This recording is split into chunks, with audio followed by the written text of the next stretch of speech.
Yeah.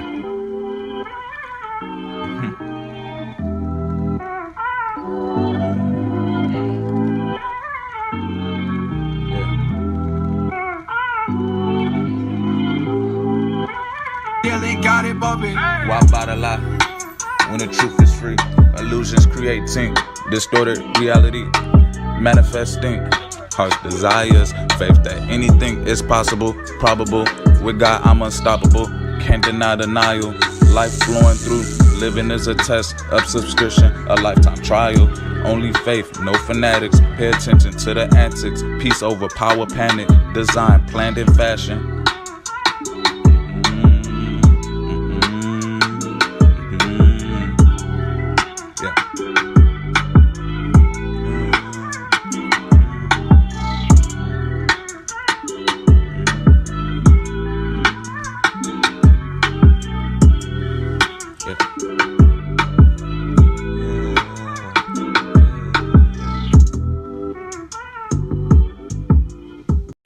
What time?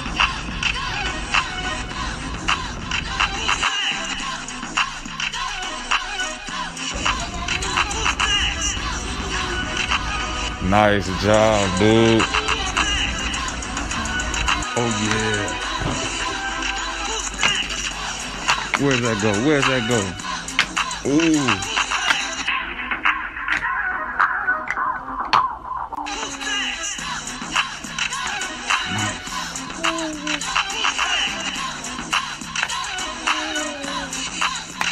Rolling it, rolling it, roll it up, dude, roll it up.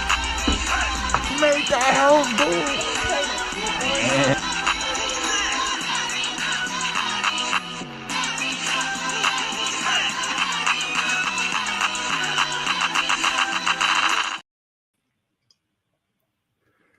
Peace and blessings, my people. Peace and blessings. What it do, family? Man. Hey, as you all can see by the title of this video, we're going to be talking about the truth of what ABA is. I want to share my experience. I feel as though it's very unique, very diverse, bring forth a very different perspective, especially when you're in the field of sciences or so-called sciences. And if you've been following along with the channel, family, one of the things that I love to do is to be able to study how the mind works. I actually am a certified behavioral analyst. I'm able to render services for kiddos who have been diagnosed with autism or some form of intellectual disabilities. So family, I just want to be able to speak on this subject matter with my years of experience and kind of shed some light on some of the things that I see. And let me keep it real, family. Hey, if it was easy, hey, everybody would be doing it if it was easy, man. I see I got a couple of brothers in the building. Brother Xavier, what it do? Shalom, family. God changes. What it do? Shalom, family. New camera? Nah, man, it's just shining in here. It's early. The sunlight hitting, man. So I guess the camera looking nice, man. So got me over here looking all crisp. But man, y'all already know over here, before we even get into the discussion at hand, man, I gotta vibe with y'all. I gotta set the scene right, man. I gotta make sure y'all know where I'm coming from. Y'all know the spirit of how I'm about to communicate with y'all. So, hey, bear with me, family. Go ahead and get y'all water. Go ahead and get y'all pen and paper, because I'm definitely about to share some information. And, hey, stay tuned. We might have a special guest come up as well. So, hey, it's definitely something you don't want to miss out. Oh, God changes one by one. My bad. See, I don't be knowing. I can't see the thumbnail, but hey, appreciate you. Appreciate you tapping in. My bad. But shoot, let's go ahead and get to the vibe, family. And then we're going to get into the conversation at hand. Let's see the first vibe I want to play for us. Let's see. Here we go. Blossom. Let's get it. I don't know about y'all, but I've been growing lately. I've been blossoming. Hope the same to y'all, man. Perfect. We growing blossoming. Yeah. We growing blossoming. We growing blossoming. We growing blossoming. Okay. We growing blossoming. We growing blossoming. Yeah. We growing blossoming. We growing blossoming. We growing, yeah, yeah. We growing, yeah, yeah. We growing, yeah, yeah. We growing, yeah, yeah. We growing, yeah, yeah. We growing, yeah, yeah. We growing, yeah, yeah. We blossom. We growing, yeah, yeah. We growing, yeah. We growing, yeah, yeah. We growing, yeah. We growing, yeah, yeah. We growing, yeah. We growing, yeah, yeah. We growing, yeah. Have you ever held life in your hands? The epitome of love, the faith that withstands, the feeling of a hug, the warmth from above, flourishing, flowering, promising development. The grace of growing, heaven sent the trace of knowing, evident. Yah is real, relevant. Revelations, divinely demonstrations, consciously concentrate, advising administration through the trials and tribulations. Seed and success, the fruits of the spirit, love with joy, practice and patience, the peace of progression, facade of perfection, observing the lessons, preserving the present, passing the testing, and reaping the blessings. Have you ever held life in your hand?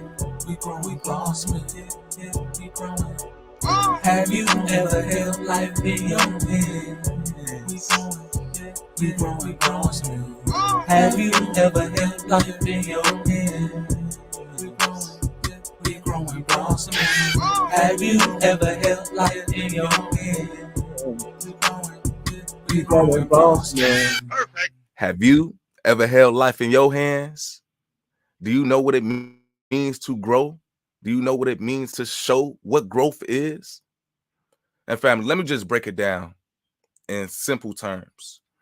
When I'm over here looking at these children who have this so-called diagnosis, and as they put it in their words of saying, hey, this is something where it's a disability in the mind. It's something where their brain is literally damaged. My thing is, how can I help? How can I heal that? How can I restore that? How can I help them grow past that? And it's like, honestly, you really don't have a tool to fix the brain.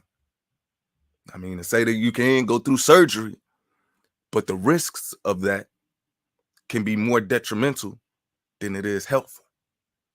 So, family, I'm putting a very, how can I say,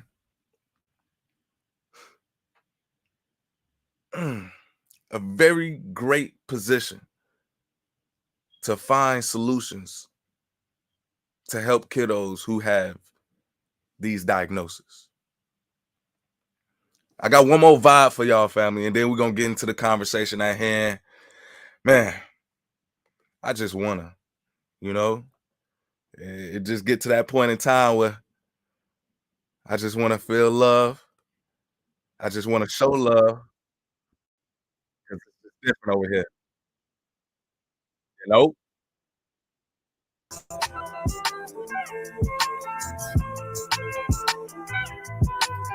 It's just different. Divinely searching and seeking. I'm a man on a mission. Creating and praising, thanking Yah for the intuition. My purpose to lead a nation through prayer and supplication. Inspiring occupation, ministering inquisition. I just want to live right. I just want to be free. I just want to feel love. I just want to live right. I just wanna be free. I just wanna feel love. I just wanna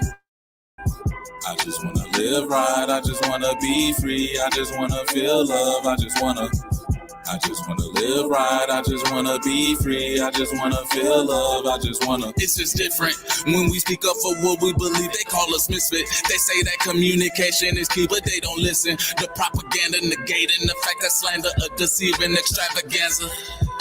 Now can I be real with you in this stanza? When questioning life, where is all the answers? When friends turn to foes and yes turn to no's, let the story unfold. Only I know. I just wanna live right. I just wanna be free. I just wanna feel love. I just wanna live right. I just wanna be free. I just wanna feel love. I just wanna live right. I just wanna be free. I just wanna feel love. I just wanna live right. I just wanna be free. I just wanna feel love. I just wanna. It's just different. Walking up the straight and narrow, evading the devil's arrows, like Moses escaping Pharaoh, meditating in the meadows. I hit an echo. I feel safe in the shirt. Conversations from a get-go. It was planned from the get-go. Grace and mercy won't let go. Can't X me out, tic-tac-toe. Switching it up with the flow. And miraculously and anonymously appeared in front of me, astonishing, annotating illustration, articulate what I see. When I open up my eyes and I see the sunrise, it just make me realize y'all been grinding for me. I send my praises to the sky, lift my hands up high. Hallelujah, glory to Yah. Hallelujah, glory to Yah. Be free. Hallelujah, glory to Yah. Hallelujah, glory to Yah. Be free. Hallelujah, glory to Yah. It's just different.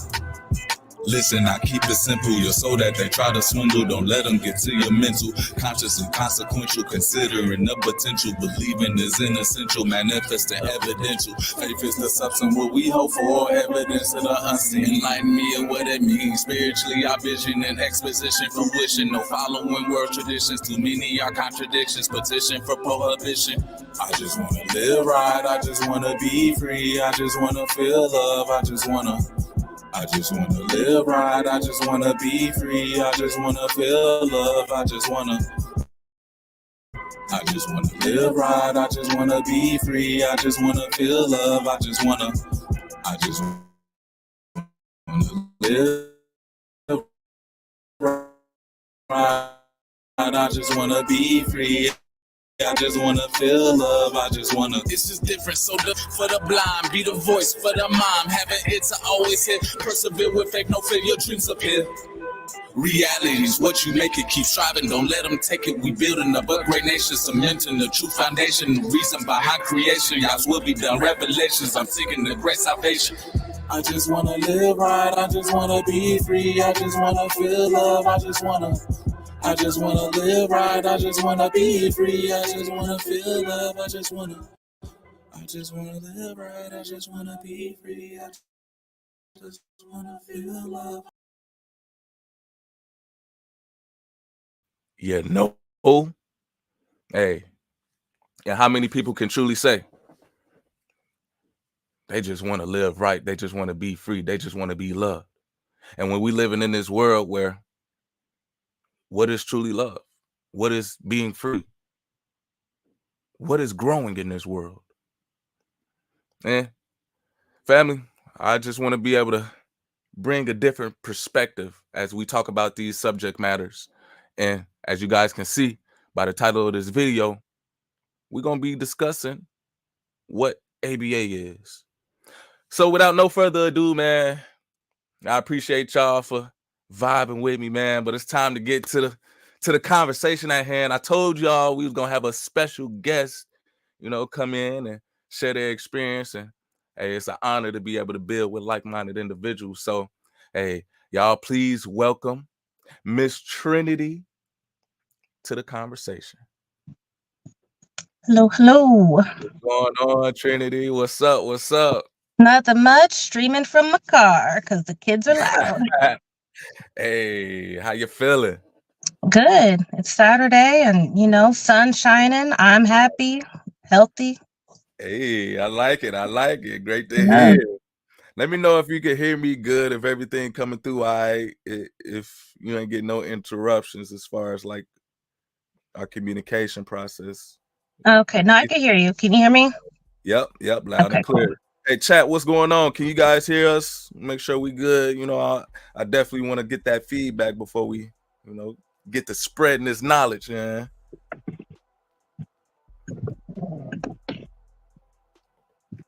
Let me see. If I could just get one person to confirm, man, everything coming through clear. Visuals, audio. All right, cool. Brother Xavier said we all good. All right. So, Miss Trinity, I got a couple of questions for you, if you Yeah. don't mind me asking. First things first, you don't mind elaborating to the people, you know, who you are and what you do or how we met? Okay. Well, yeah, no, my name's Trinity, and I'm 29, about to go on 30. And I've been working with kids literally ever since 18. I had my first child very young, and I wanted to be more involved in her growth process. And the only way that I felt that I can do that was to get into the field and know what she's actually learning. Now, my child is not an ABA. She's not on the spectrum, neither one of them. But I wanted to go to school for psychology, and ABA, between teaching like regular school and psychology, was a perfect medium. It's a stepping stone to what I want to get into. But as for how we met, me and you met in a clinic, trying to, you know, better our kiddos that are on the spectrum and really just be a pillar for them. That's how we connected. Most definitely. And to say, I mean, it was a connection. I know we didn't have too many conversations, but Yeah. you know, one worth lasting to the point where we understood each other, you know, and you get to the point where, let's just say, I've been in the field for quite some time, and the same reasonings where I didn't have a kid until, you know, I turned 29. So I always wanted to help out kids, though. My thing was, how can I understand the mind behind growth? How can I understand the mind of someone who views life differently? That's one of the reasons why I got into psychology. That's one of the reasons why I got into ABA. And so I pretty much, let's just say, I've seen some practices. I've seen a lot of scientific studies. And like you were saying, you know, you want to get into this field to help, but it's like, what is really being taught, or how are people going about trying to help others? And is it from a genuine aspect, or is there something more involved beyond the scenes? So yeah, I wanted to talk to you about this subject matter of what ABA is, the truth of what ABA is. And I want to get your idea or your notion. You don't even have to break it down in layman's terms. I don't need no scientific, you feel me, study of what ABA is. You tell me personally what you think ABA is. All right, yeah, I got you. So technically ABA is applied behavior analysis, right? But really what we do as therapists, RBTs, teachers that work with these kiddos, is we help them mitigate and able to regulate their behaviors, because more times than not, they're not able to say, hey, I'm angry because my toy got taken, or hey, I don't understand this. And it comes out and it's shown in a different light. It comes out, they may just cry out of nowhere. They may just throw a fit, and to the untrained eye, it comes across as, oh, this child needs to get a whooping. I've heard that a lot. Oh, this child is spoiled. But what we do is we are there to help them be able to function to their best ability in society. Being able to understand and be able to participate with their peers, and not just kiddos that are on the spectrum, but outside the spectrum, because they learn and they sponge up all of the knowledge. These children are quite smart. I will agree with that. And that was a great, pretty much description and breakdown of what we do. And honestly, I feel like there's not too many people that look like us that Yeah. you can find speaking on this subject matter, because obviously information is costly, or information is somewhat privileged. So to say that we both have this information and we're able to apply it and actually have solutions for some of these kiddos, it puts us in a different light where we're able to bring in our own ideals. And so Yeah.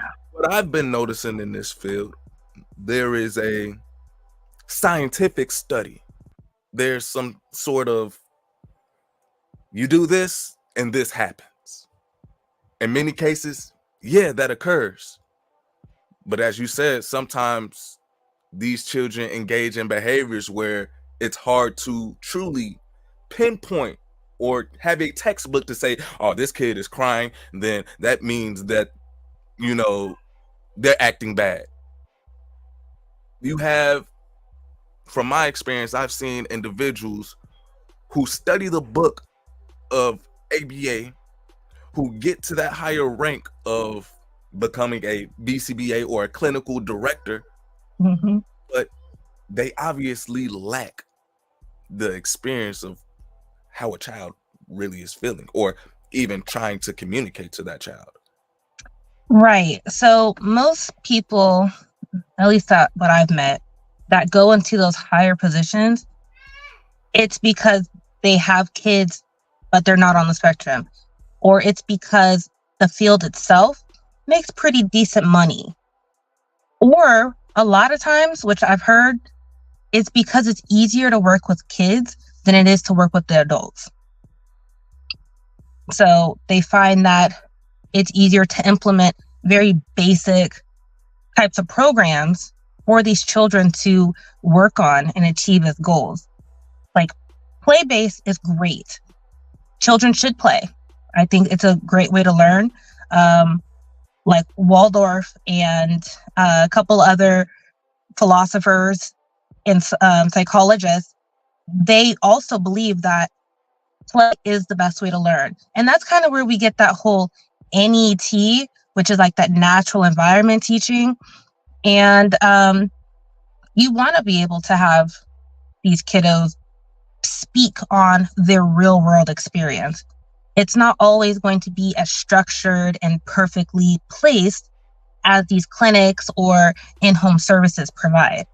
However, it's kind of lost on the fact of these BCBAs, these clinical directors, these lead positions, where they just sit there and they're like trying to force a kid into their box.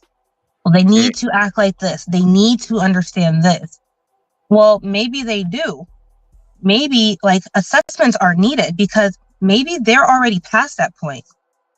Somebody like Einstein couldn't do basic problems in math. However, he's thinking more on a quantum level. Levels matter, and understanding where the child is on different aspects is what's going to give them the best chance. I agree. And just to be able to add on to the conversation, as far as bringing a different perspective, just based off of our first interaction, I want you to know that it isn't about just the book to me, as far as the information that I've gained in this field. It's about a connection. It's about something beyond what words can speak. In all honesty, it's about some form of spirituality, some form of soul, some form of, hey, I see you, I hear you, and I understand you. There are things that children, obviously, they cannot quite express in words. But if you have the patience and the time to actually kind of just be there with them, you can hear what's really frustrating them. You can see that, oh, this child isn't pretty much behaving bad because that's just what they do. No, it's something in their environment. No, it's probably the people around them that are doing something to them, and they just don't know how to express if this is good or is this bad, and it's affecting them mentally. When I look at people who are diagnosed with autism, I mean, you pretty much have to be real with yourself. These are people who have some form of brain damage, some form of mental disability. And to say, what causes that? You have many factors, from the environment, which is what they're eating, what they're taking in, things that happen within the world as far as diseases.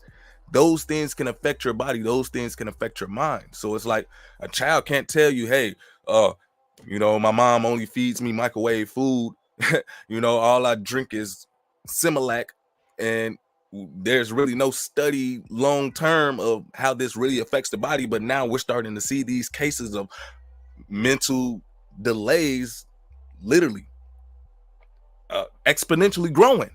So my thing is, I don't want to alter someone's behavior if we're not going to figure out what the base root problem is. So my next question to you is, what do you think the base root problem is? See, that's a hard one. Honestly, I think genetics plays a part in it, but more so than that, I think we need to look at what the parents do, what the grandparents do. A lot of people nowadays experiment with drugs, alcohol, right? And they sit there and they do all of this stuff, and they're not thinking of the long-term consequences. They're not thinking if the stuff that they do is pure. They're not thinking of how it's affecting their bloodstream and their own mental abilities. And then when they have these children that have autism or Down syndrome or whatever else, they're instantly kind of put off. But they don't think about the factor of what they put into it. So really, it's that. And I think it's also the lack of, unfortunately, parents don't teach their kids really anymore. Schools aren't really teaching the children anymore. And because of that, the community as a whole kind of are leaving these kids on the wayside. Like I said earlier, ABA, a lot of people that open up clinics, a lot of people that are into this, it's for the money. It's a fancy title that makes people sympathetic to your cause. So it's not really focusing on the children. And I do believe that there is a spiritual aspect about it.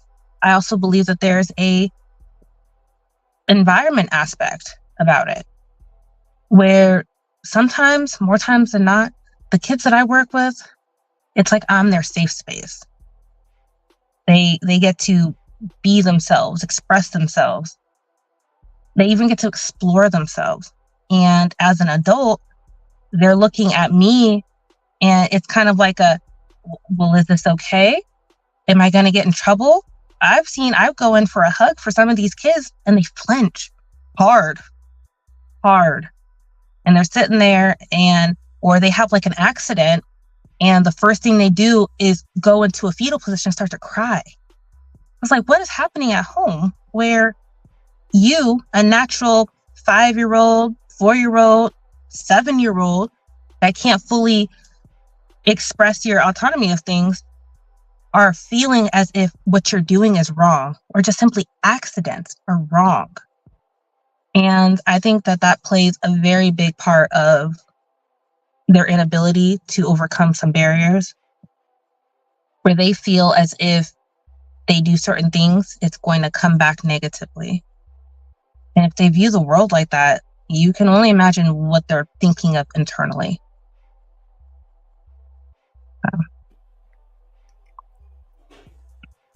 And you literally, you're hitting it right on the head. Yeah. Brother Xavier, he pretty much says most people are carnal. They don't understand that certain kids are spiritually battling. That's why we edify and love. And you know, I'm trying to really be appropriate here, professional. Let's just say I met KA. If you met him before at the clinic. Mm-hmm. Yeah, and our first day, he said, "Don't leave me." He said, "You're the best." And as I'm over here operating with him, everybody around pretty much was like, "Oh man, you." I'm like, "Why y'all scared? What's going on? This is a child." Yeah. And obviously he doesn't know right from wrong. But in the sense of, you really have to be, what I'm learning in this field, you have to be so professional that you can't even have feelings. And it gets to the point, yeah, you will want to know the history of the family dynamics to see what you are dealing with, because then it's hard to tackle that. You can't look at a child and say, okay, this person has mental disabilities. Let me read this book to see how I'm going to approach them. No, let me talk to the grandparents. Let me talk to the mother. What are you guys doing? What are you guys' behaviors? What are you guys showing this child? How do you guys talk to this child? And so then it gets to the point, as our position, the RBTs, we're so displaced from that connection. It gets to the point where they don't even talk to us as far as relaying the information of how to even go about caring for their child, because we don't even know what the problem is. So you get to the point where you're working in this field, you don't even know what the problem is. You just diagnose these kids with these fancy names, ASD, ADHD. Oh, this child is doing things for attention. Why? Do you give them attention? And then you have parents, of course. Hey, you can't tell a parent how to raise their child, but then that parent could tell you how to treat their child based on them wanting to see something. But it's like, hey, we're all in this together. We're a community of people that's coming together. And these children, I look at anyone else's child as my child. I would want the same respect if my child is coming and someone is like, hey, let me teach you, let me help you, let me, I expect greatness from every individual who says they're a teacher or so-called therapist or BCBA, to be able to handle everyone with care and to be able to seek out that information. Because if you lack that information, how are you really going to treat someone? Yeah, it's at a point in the world as a whole, or let's just say America, right, where people don't want to hear criticism, even if it's helpful. They don't want opinions on how to better themselves or move forward or simply gaining understanding and knowledge. They don't want to hear that, because it's, oh, well, I went to school, I paid the money, I got this degree, so what are you going to tell me? And that's just not what it is, because I've met a lot of parents where it's, they go and tell me, as a person that's working with their child every day, they tell me like, okay, well, I want you to work on this. I want him to learn how to clear the table. I want them to learn how to fold their clothes. I mean, that's great. Sure, they're going to need that skill. However, you don't think that that's something that should be maybe put to the side and they should probably be able to say their own name? The stuff like that is what bothers me, especially in this field, where parents sit there and they want to lessen their burden of being a parent, and they put it on the teachers, they put it on the RBTs, they put it on everybody else to make their child go forward. But then at home, they don't give the attention. At home, there is no structure. They're feeding them junk constantly. Some of these kids, because it's what they prefer, what kid wouldn't prefer gummy bears and milkshake all day? What kid wouldn't prefer McDonald's hamburgers, right? They're little. They don't understand of, oh, I need broccoli. Oh, I want fresh fruit. So it's like these parents are like, oh, you know what? I don't want to deal with it. I want to shut them up. Here's all this stuff.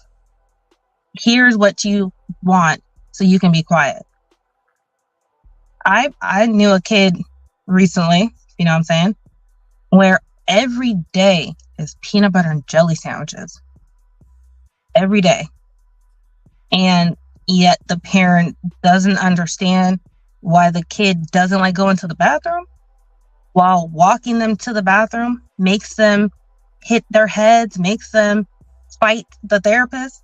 Well, I feel like it's easy to put two and two together. Well, if you only feed the kid peanut butter and jelly sandwiches, they're probably backed up and constipated. So no, they don't want to feel that discomfort. If you only give them soda, I'm sorry, wait, you guys say pop out here. If you only give them pop, right? And then you're wondering why they are grabbing their privates or don't want to put a diaper on. Probably because they have like a UTI, but you don't want to go to the doctor and say, oh yeah, I've only given them soda. I never give them water because I don't want to force them to drink water. Well, yes, you're going to spike in these things. These are the things, health and safety need to be addressed first and foremost. Then it needs to be education of schooling. Then it needs to be stuff of home, like the extra. Of course, every parent wants their child to know how to make their bed. But every parent, like, their utmost forward idea should be, I need you to know not to run in the street. I need you to know my name just in case something happens. You ask these kids, oh, what's your parents' name? Mom, dad? Well, that's very helpful, but I need more than that. I need to know that your stomach hurts. I need to know that you have a headache. It's these basic things that need to be taught first. And these parents don't care about that. They just want to ease their own parental abilities and responsibilities. Hey,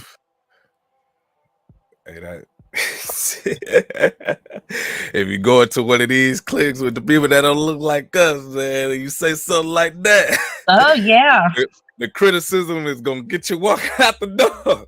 Shucks, I got a write-up one time because I let a mom know, hey, you need to comb your kiddo's hair because this place is full of a lot of kids and you don't know where they come from.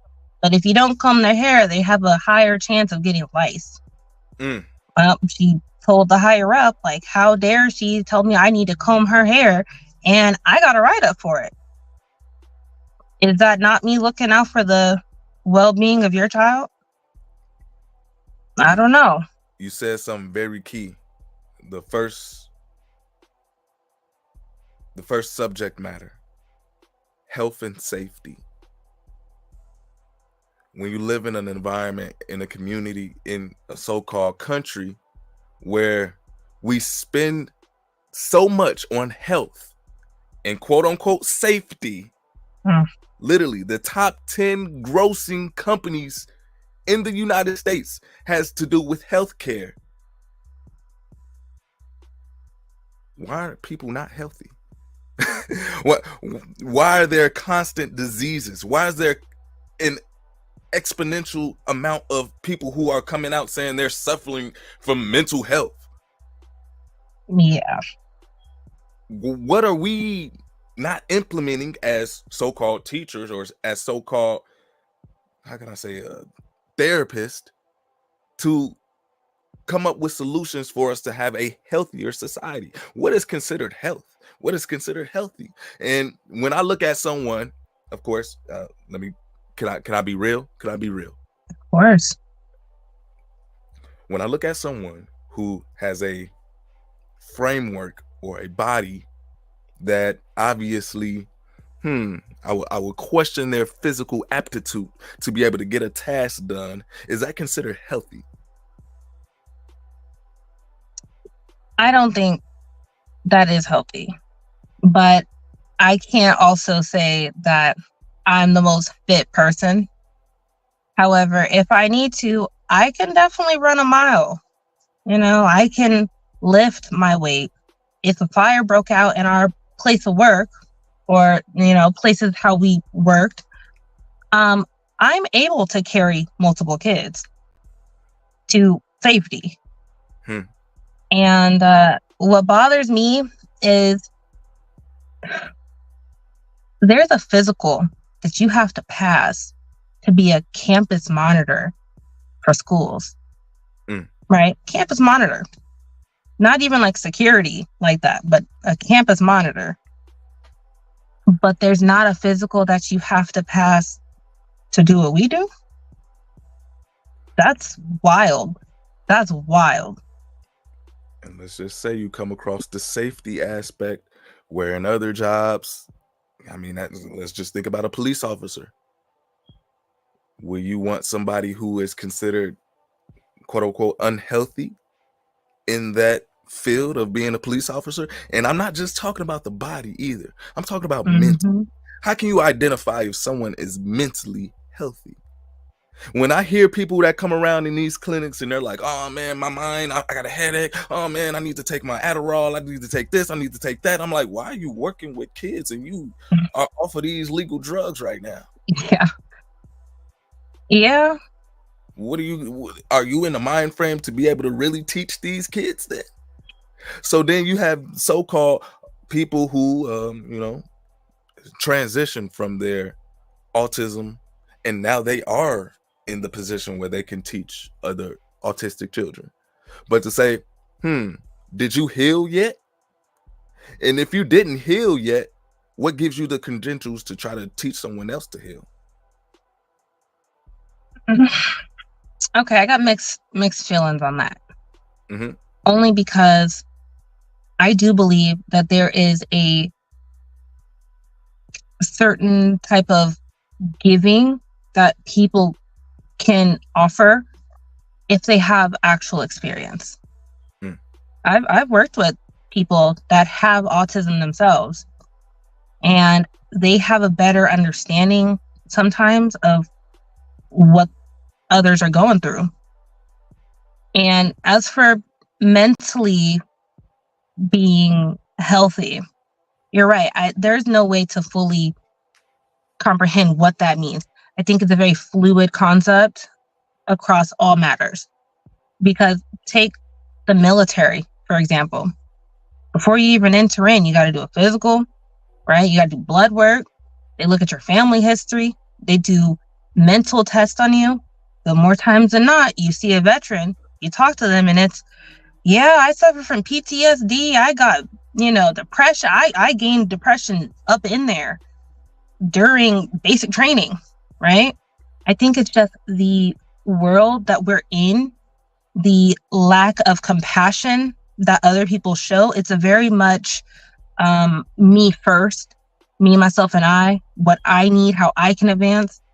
And when you have that mind frame, you're pushing negativity on other people.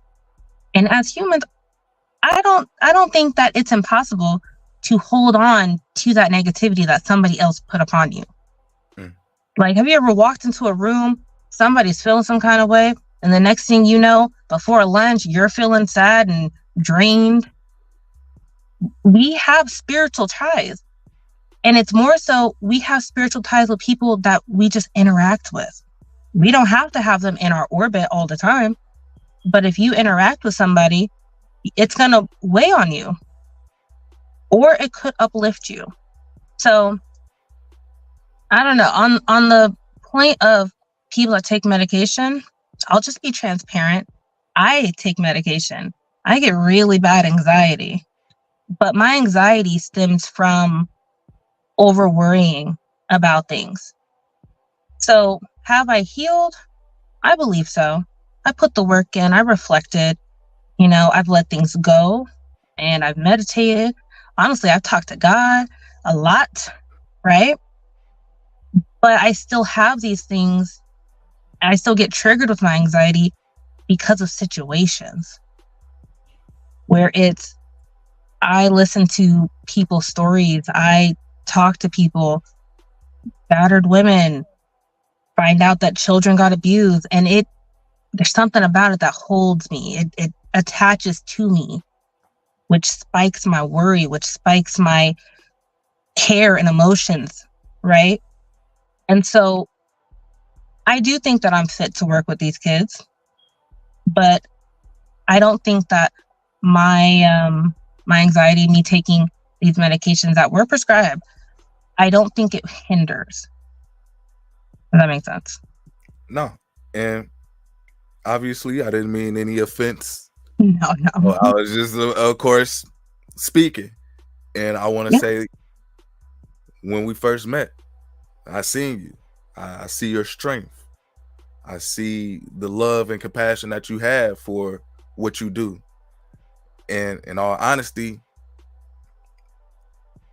hey, I wouldn't have known if you didn't tell me that you were going through things that worried you, because you carry yourself.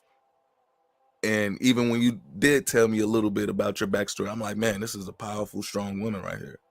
And the fact that she's even having a smile on her face right now tells me mentally, like, you're progressing.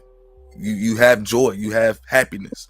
And that's something that I search for when I'm doing this job, because like you said, you leave and you get attached to these people, and emotionally, spiritually, physically, to say that someone is sick, if they're, you don't want to be around somebody who obviously don't take care of their body, and then next thing you know, they over here coughing and sneezing, and you in a clinic with them, and it's like, I can't tell this person to eat right or drink water, because then I'm criticizing them, but then their body is literally affecting me.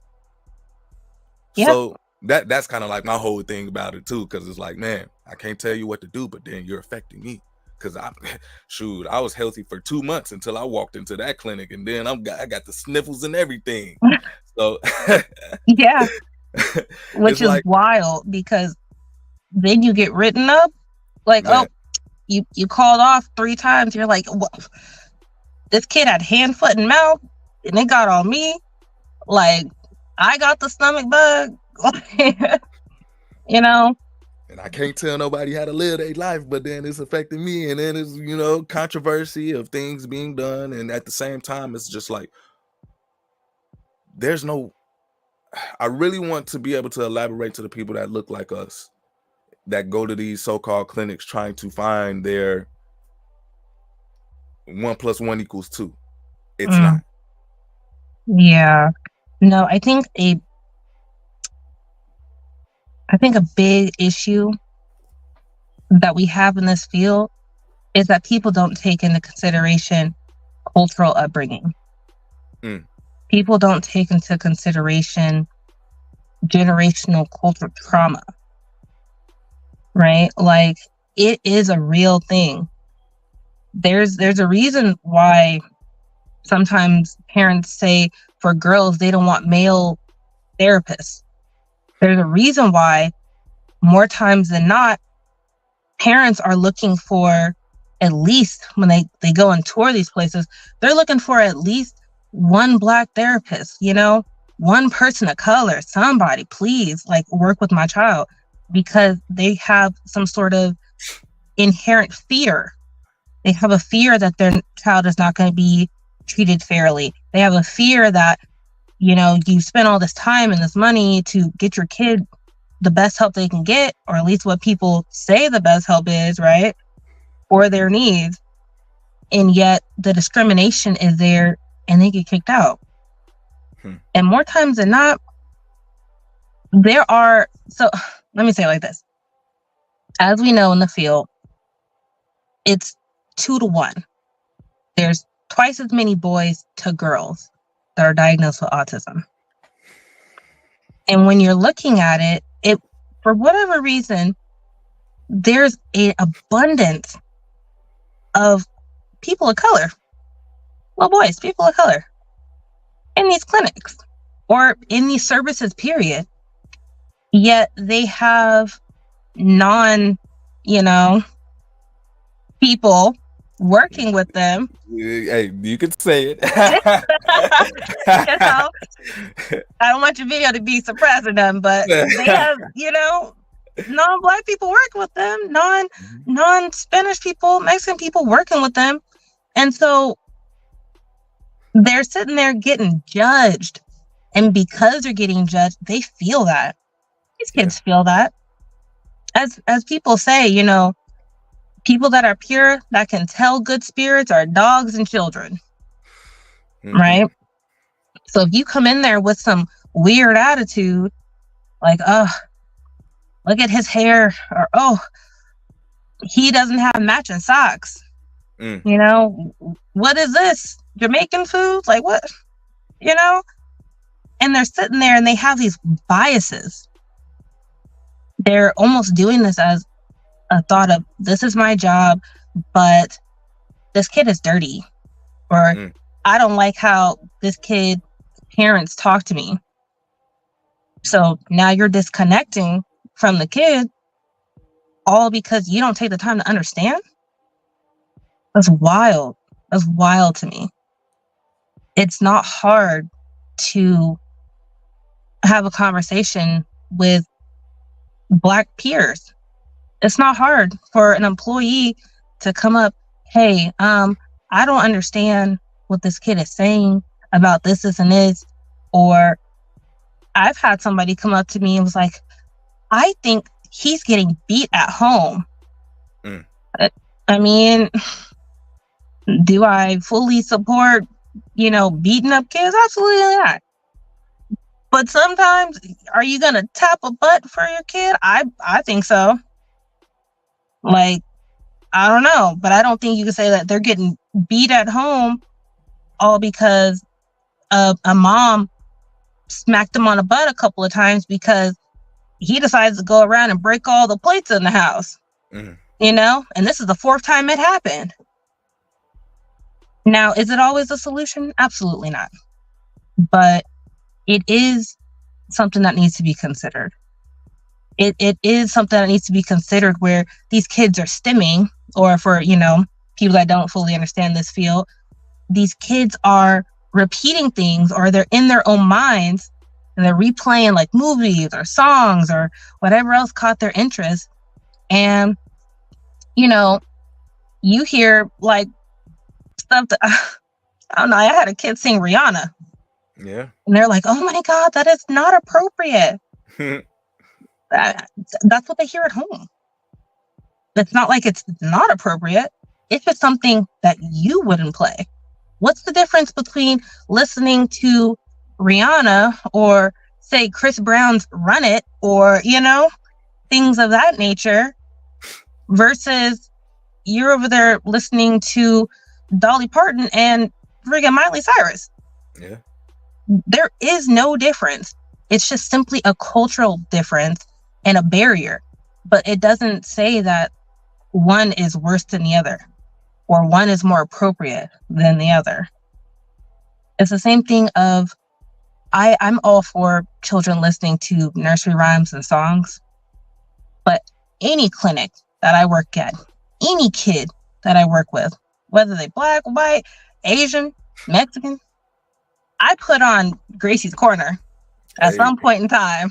Come on, man. Okay, and if people don't know, Gracie's Corner is on YouTube, and it's a Black girl with her family, a wholesome family. It's animated, wholesome family, teaching kids in a fun way that they can relate to.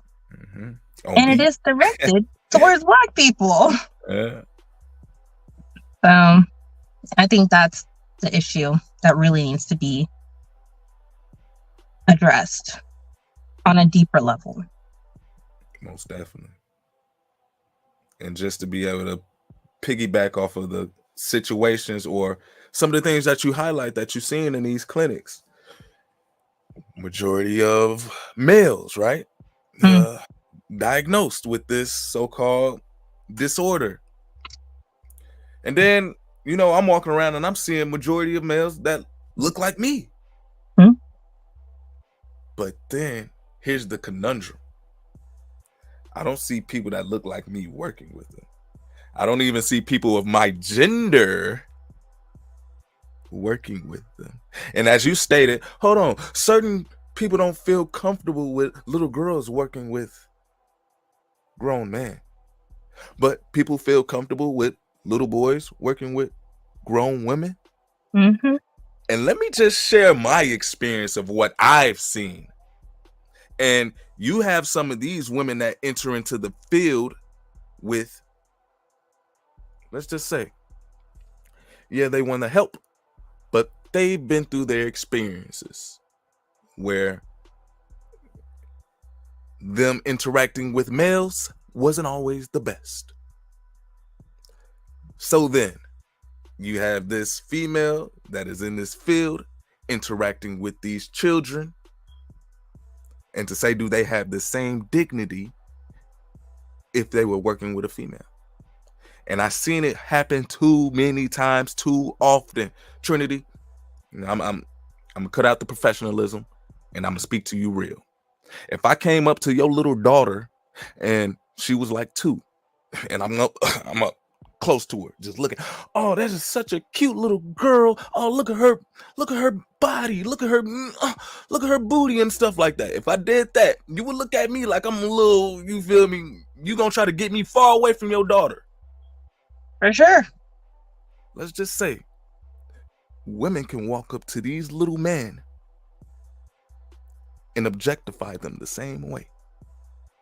But if Yes. I say something about it, who's the bad guy?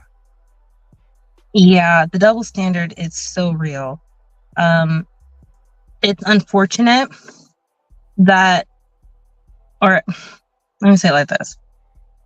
I think the reason why we have more women, females, period, working in education is because of the double standard that society has placed upon men, especially men of color, especially Black men, where they don't feel safe doing the work. They don't. And it's one of those things where it's like, there's studies. Oh, 2-parent household. Men, fathers need to be in their children's lives. They bring something else that the mother cannot. Why is it not the same in education? But they are so scared, like your life can change. As a man, your life can change in a blink of an eye because somebody wants to accuse you. Unfortunately, children, especially little ones, right? I got a 4-year-old. She is an unreliable source. As much as I love my baby, I know when she tells me over the weekend, we are together, but she tells me, oh yeah, last night I was chilling with Batman and the Hulk came over and gave me a high five. And I'm like, oh yeah, I know that's not true, right? I pick her up from school and she tells me, oh, my teacher pushed me. Now, that's not true either, because I'm talking to the, as a parent, you have to get kind of defensive. You have to advocate for your kid. You have to protect your child, right? No matter where they are. And I'm talking to the teacher. And she's like, oh no, I pushed her on the swing. Well, that's very appropriate now, isn't it? But my child is an unreliable source. So it just takes one sentence, one word, especially for men of color, especially for Black men, of, oh, they pulled my pants down. Well, that's because you're in a diaper, sir, and you kind of had a BM and I got to change you because I know you're not going to change you. But then parents fire off and they don't want to look into it. They automatically assume you're the enemy. They automatically assume this is why you're the only guy here. And that's shady in itself. You're It's an issue. You're speaking to my soul right now, Trinity. Yeah. And I literally, every time I'm in this field, in a new clinic, I get those stares. Why is this guy here? Mm-hmm. He's not supposed to be here working with these little boys. Hold on, what? What's his credentials? Yeah. Is he able to do this job? What's his degree? But then it's like, hold on, we have a client here that us women, we obviously want to care for the babies, but this client needs a little bit more structure. This client is a little harder to stay on task. Let's put him on them. So then it's like, man, we get into this field where, of course, some children have mental disabilities. Some children have behavioral problems. Let's just be real. The hardest cases are given to the people that can handle it. And majority of the time, if it's a man there, he's going to be on the hardest case. Honestly, yes, that is how that goes. Men get put on the oldest kids. Men get put on the kid that has like the most energy. And it's because women off tops, normally than not, they sit there and they're like, oh, well, I don't want to get hit by him. Yet you are fine getting smacked in the face by a 3-year-old. Like, keep it consistent. You know, you're in this field. Sometimes kiddos get aggressive with us. Sometimes the kiddos, say things. Okay. I had a kiddo, this program included vulgar language. But instead of us working towards it, mom is like, oh, well, it's because they need a guy. Their father walked out. So if you have a guy that can deal with them, they just need a firm hand. They just need somebody with a deeper voice to control that. Well, can we talk about why they have this issue? Whether it's a man or a woman, anybody that's trained, that feels confident and comfortable should be able to have the opportunity to work with that kid. Mm-hmm. But these kids should not be pondered off to men. And then also, that's a reason why men normally get burnt out quicker. You got back-to-back extremely difficult clients, or you have back-to-back clients that don't respect guys, period. They don't, because all they know is women. They go into these clinics, all they see is women. And so, no, they're not going to respect you. And then you have a harder task, like becoming close to them, earning their respect, earning their trust and, love and attachment to you. But then the company wants to look at you sideways. Oh, I knew he couldn't do it. Men don't belong in this field. Well, more times than not, this field sets you guys up for failure. And then points the finger and blames you for when you fall.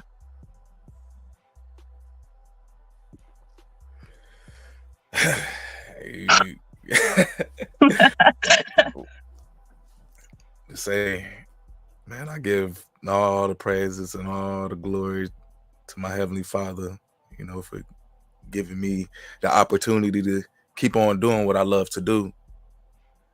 And one of the reasons why I'm still in the field after 7+ years is because of the children. It's because of the responses that I get from parents. It's because of the growth that I see after I, implement programs and engage with this client and have this connection. No amount of money can equate to a child that couldn't speak, and now he's able to speak. Mm-hmm. Say, Mr. Will, I love you. Thank you. So when I am in this field and when I see certain situations where it's like, man, I really don't want to be here, or I see that I'm being forced out, because the truth is they're going based off of these scientific studies instead of the reality of trying to get a connection to help this kid understand why you're talking to them, what you want them to do, and why it's important for them to do it. You have some of these people who just implement programs that say do this and don't really explain to the kid why they're doing it. And as a kid, respect should be something that you give to them. And how would you get that back if you don't? How are you gonna want respect but you don't give respect? How are you gonna tell somebody to do something and then you're not really elaborating on what's the purpose behind it? Why? Even when I talk to my child, even when I talk to my babies, I'll be like, hey, do this because it's gonna help you. Hey, sit down while you eat it. I don't want you to be running around and then if you're eating something, you choke. That's why I'm telling you to sit down. Understand why I'm doing this. When you have people that work in this field and they just don't elaborate to help you understand why they're doing the things that they're doing, then it's like, I see majority of these so-called implementation of programs are just implementations of trying to control someone to behave a certain way based on not enough information to say why you want them to behave that way. And who's going to do that? Are you going to do something that somebody tell you to do and you don't even know why they want you to do it? Yeah, no. Absolutely not. But I don't know, especially I think kids period, all ages. That little why moment never goes away. And that's them seeking more information. Which in our field should be given willingly. Well, why do I have to sit down and do this? Well, as soon as they ask that, it needs to be said. And as the point you made, it doesn't need to be simply, well, because I said so. Well, because it's your program. Because you're at school and you're supposed to learn. Well, why am I matching these blocks? What's the purpose of this? Like, I know it's red. Why am I doing this? Right? Versus, well, you're doing this so you can go into the world and match other things. It's very simple to express what it is. But let's be real. A lot of times, more times than not, you have RBTs, therapists, right? That they themselves don't understand the reason on what they're doing. Like the forward thinking, the thought processes aren't there, right? And one of my favorite quotes that I like to use is their inability to rub the brain cells together and fire off the neurons isn't there. So they can't, you can't explain to the kid why you're doing this because you can't think of the reason or somebody hasn't taken the time to explain it to you. So I think that's a big issue. I agree. Lack of purpose or understanding purpose will lead to a bunch of confusion where both parties aren't happy. And that's just been some of the data I've been collecting from this field. Personally, I want to be able to build my own infrastructure. If they can do it, we can do it. And to say connecting with like-minded individuals like yourself, hey, it didn't take it didn't take long for me to recognize yourself. Thank you. Just based off of how you communicated within the environment, I already knew. I'm like, okay, there's someone who comprehends what they're doing, why they're doing it, and is able to cultivate an environment of growth.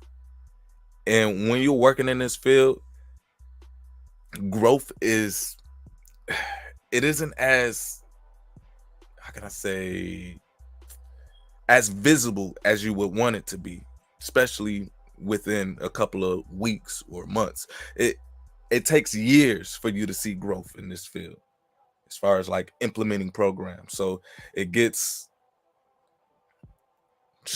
stressful, I guess, in a way, straining you're doing something and you're like, where is this going? It's not working. But at the end of the day, if you understand, if you comprehend the procedures behind what it is that you're doing, you know that there's little things that you can look at to say, oh snap, this kid is actually looking down at when I say, match, that even though they're not matching, is little things that they're able to pick up on, that you're able to see as a trained individual, that let's just say majority of these people, do they even care?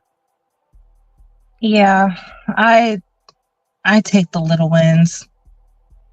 Big wins, right? I love that when I see it.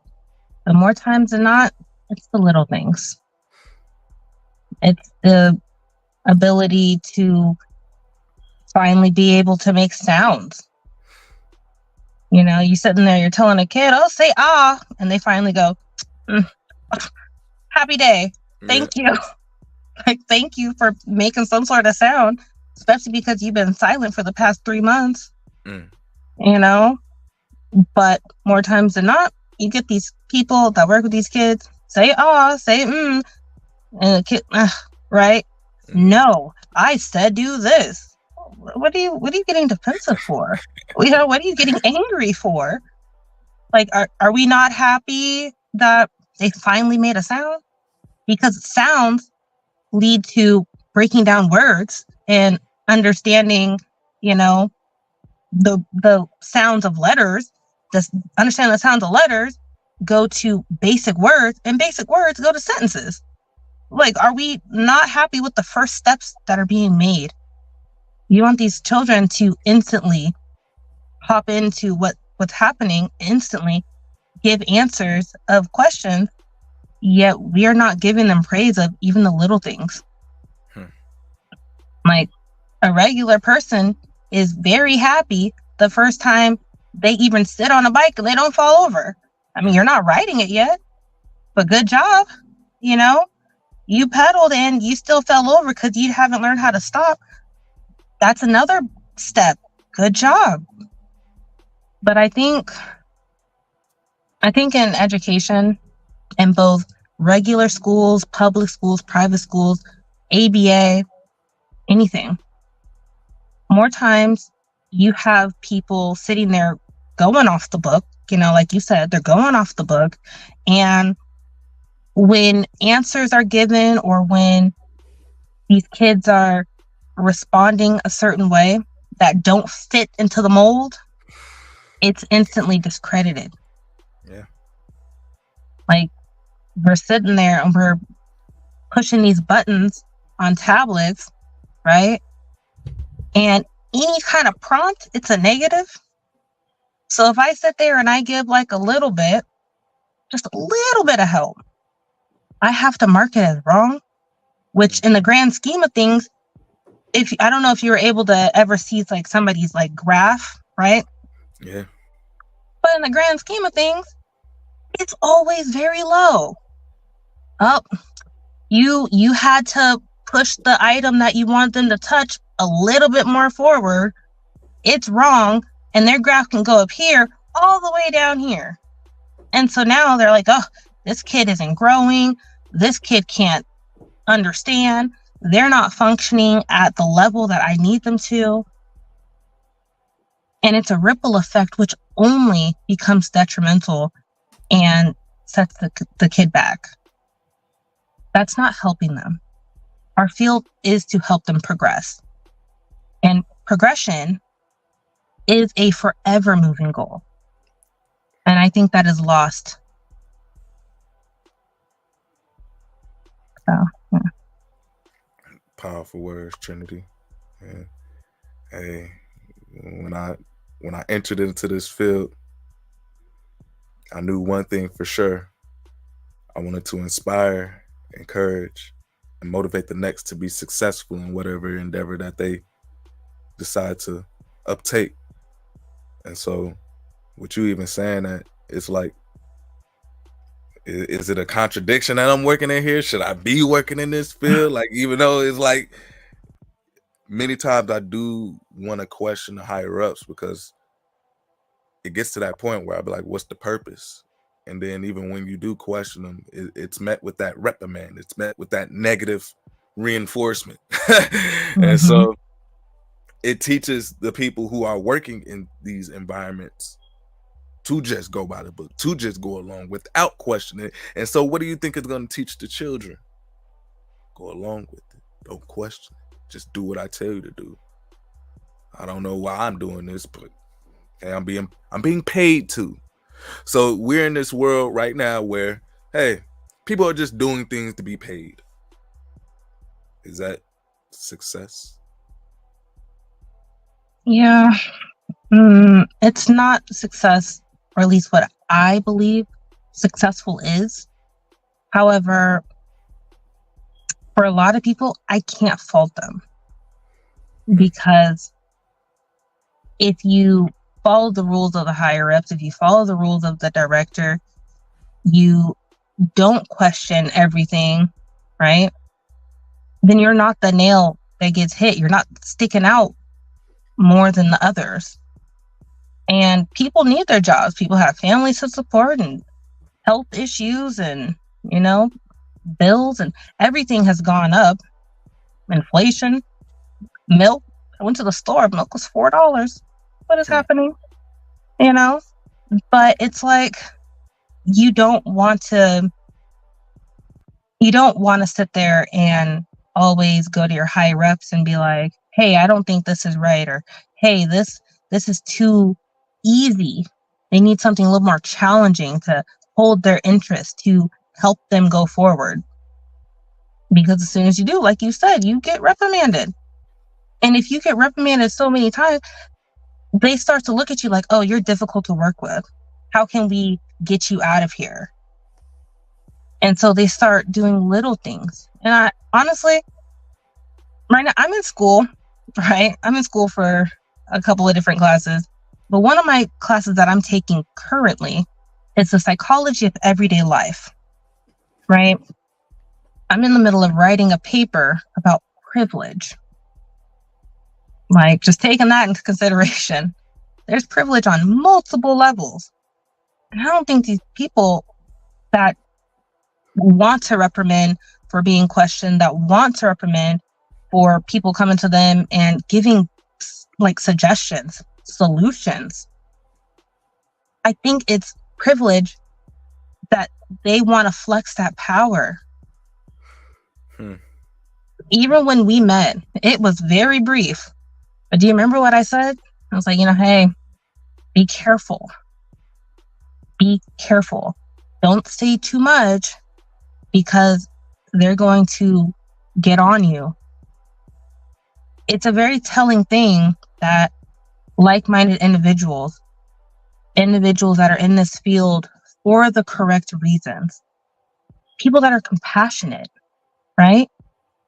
You told me that you noticed that about me right off the jump.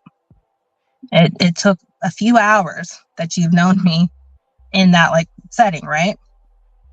But the first thing that you heard about me was negative. But it's not as if I went there to be negative. It was, I went and started saying things that could help, that can better, that could advance everybody. But it's something it's like sharks with blood in the water. If you're too smart, if you're too caring, right? If you're too intelligent and you know what you're doing, that's a problem. Because now you're making me look bad. So they're instantly, you're out of here. You're out of here. Oh, you think you know better? I'm not going to help you at all. Take this new kid that just came in. No, you can't talk to the parent. No, you don't need to know their background. You need to run it and do what I say. And if you, as an RBT, if you sit there and you're like, okay, well, I'm just going to pair. I'm just going to become close to this kid. I'm just going to, for the first couple of days, try to understand this child. Then they look at you like, oh, well, you're not getting good results. You're not putting this in. I don't see them at the table and sitting down for hours on end. Well, yeah. And then what happens? You get in trouble. So we are at a point where we are unable really to express the ability to express the care that these kids really need. So I can't fault people for being burnt out. You know, I can't fault people for choosing silence more times than not, because at a certain point, it does affect your life. Mm. As much as you want to help and pour into these kids, you have to make sure you're stable on grounds first so you can provide for your own life. It wouldn't help if I, got home, like became homeless and found another job, but I'm still homeless because I sat up there and spoke out and was trying to advocate for this child. My clinic didn't like that. They fired me. I can't pay my bills, so I become homeless. I find another job, but come on, it's going to take a little while. So I have my own internal struggles, and then I'm trying to go to work working for a new kiddo. It's going to affect them. It's going to affect my performance. And overall, it's going to be a domino effect of just negativity. But they're not trying to hear that. A lot of people are not trying to hear that.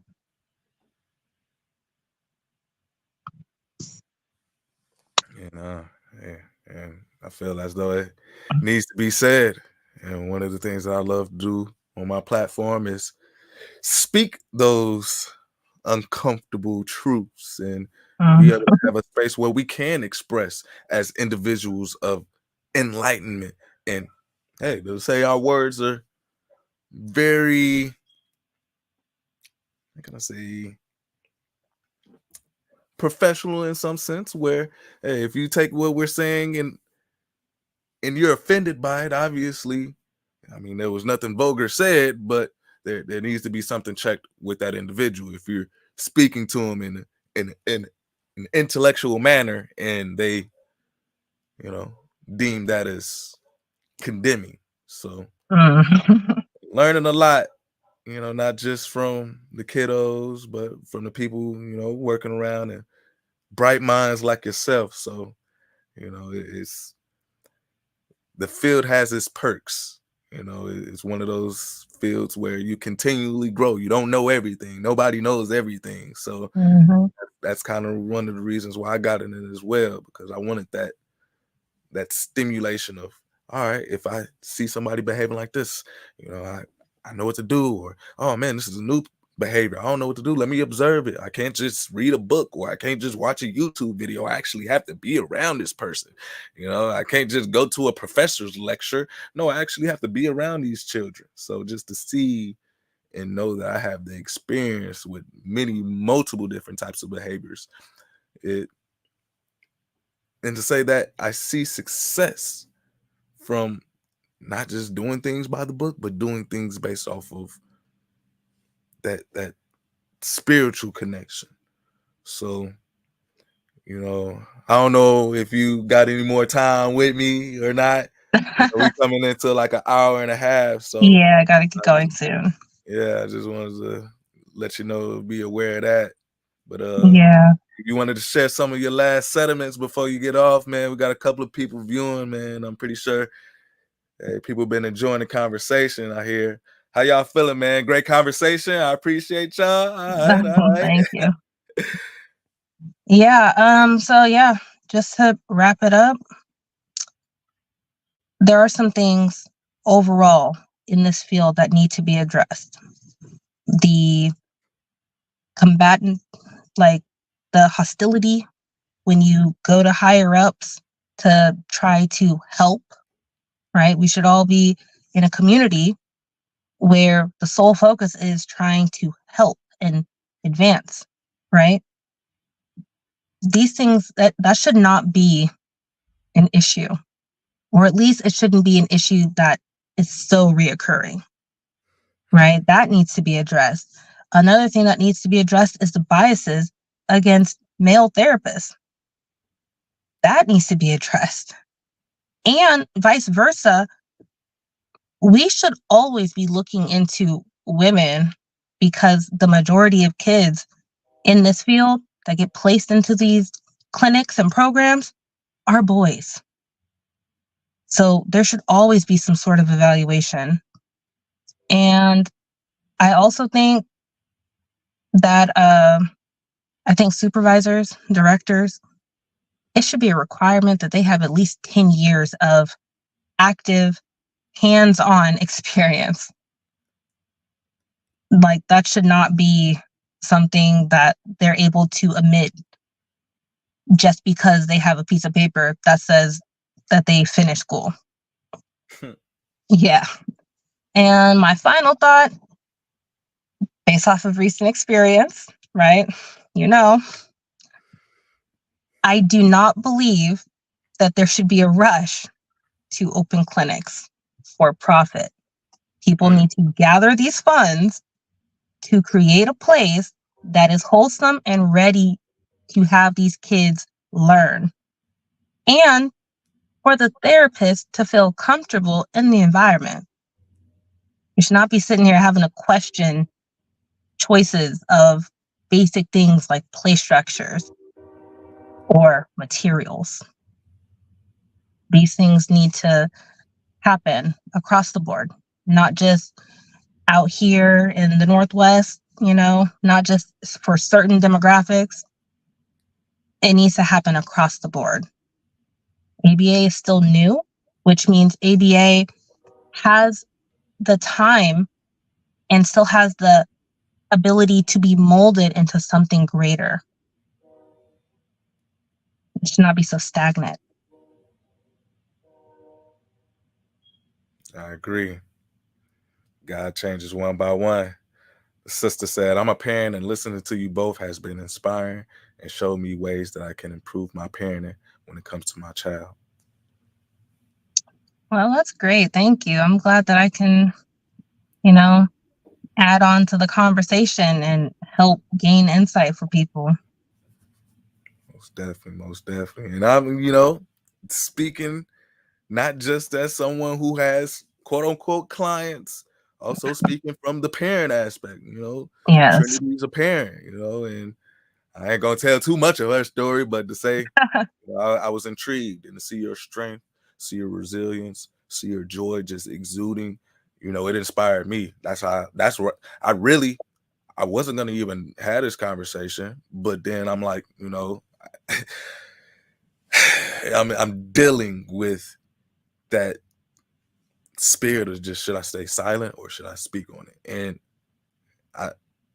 for my whole life, I've never been someone who stays silent, and that is something that I do not promote when I am, you know, doing my teaching. Like, no, tell me what's on your mind. And for me to be a model of that, how am I going to silence myself and then just go along with everybody? You know, it's whatever. I don't know. I want to be that example. I want to be that model. So I just had to say my 2 cents, man, and share the truth and say that you was able to come up here and get that other perspective as well. And, you know, it's definitely been an honor building with you. So, well, thank you. And thank you for all the people watching. But I do unfortunately have to go. But until next time, hopefully there's more of these conversations. Yep. See ya. All right, I'm hopping off. All right, peace. Man, hey, powerful conversation right there. I see you in the chat, brother Leon. What it do, man? What it do? Shalom, man. So what y'all think, family? As far as being in this field where you have individuals, obviously, I stick out like a sore thumb because, let's keep it real, I'm not a female. And I bring a attitude, I bring a demeanor, I bring a confidence unlike no other, where I stand firm on what I believe. You know, the truth of what ABA is to me, it really gets down to the spectrum of people wanting to control how you behave. It gets down into the idea of saying, hey, you do what I say because I say so. No comprehension behind it, no understanding, no if this is right or if this is wrong. It's just because I say so, and just because this is accepted or somewhat agreed upon within a certain community. My thing is, there are certain practices that I've seen.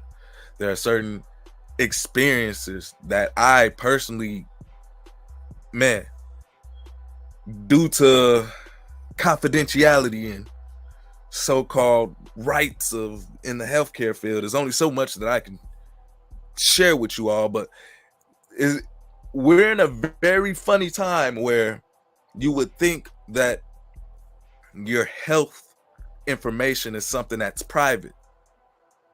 But as we learned a couple of years ago, 4 years ago, hey, you got to make it known if you got certain vaccinations.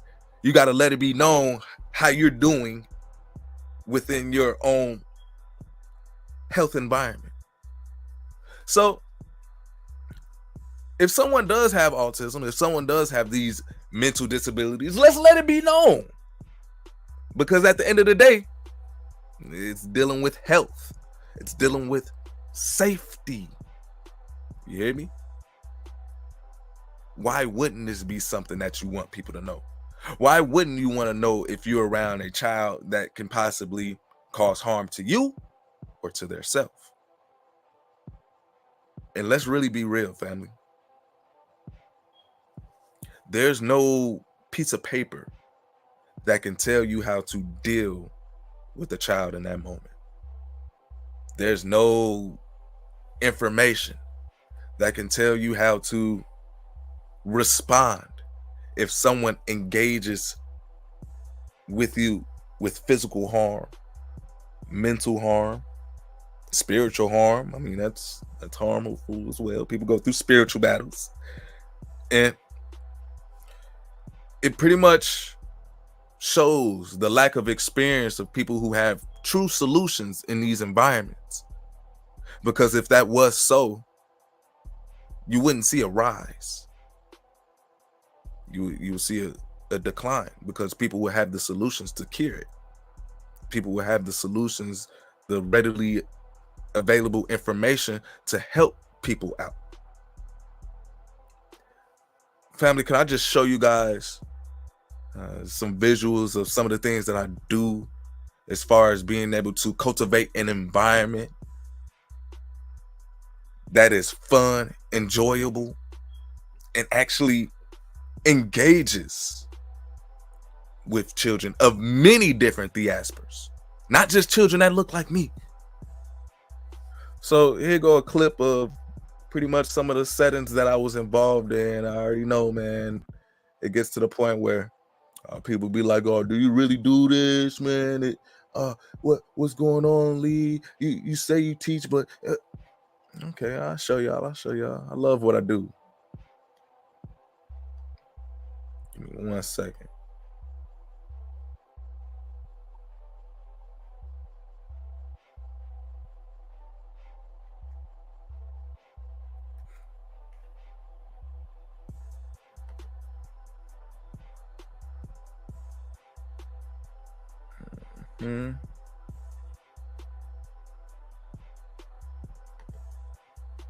Just to show you some of the environments that I was involved in, family, and it's a blessing to be able to, share my joy with you all.